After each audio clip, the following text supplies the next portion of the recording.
one of the things I learned when I was in leading residence and stuff at a church and leading a residency at 12 Stone Church, which has a large residency program, and students would come in and they would be open to us teaching them things about leadership and about, strategy and all types of ministry practice type of, like in that area, and they would be learning.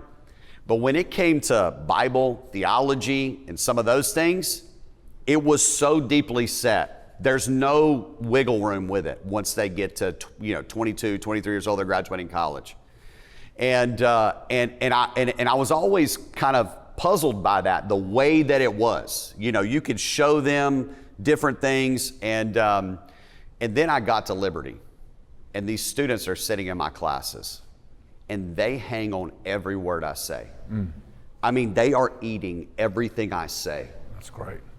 And it is great if you're giving them the right stuff. Does that make sense? Absolutely.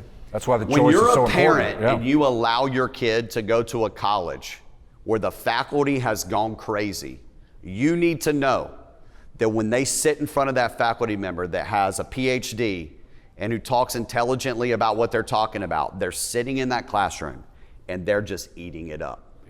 And so it does happen where people's worldview and things like that get shaped by where they go, because they respect the professor in their field, and they're still kids in a lot of ways. Our 18-year-olds, they're still, delayed adolescence, and all the things that we see in our culture.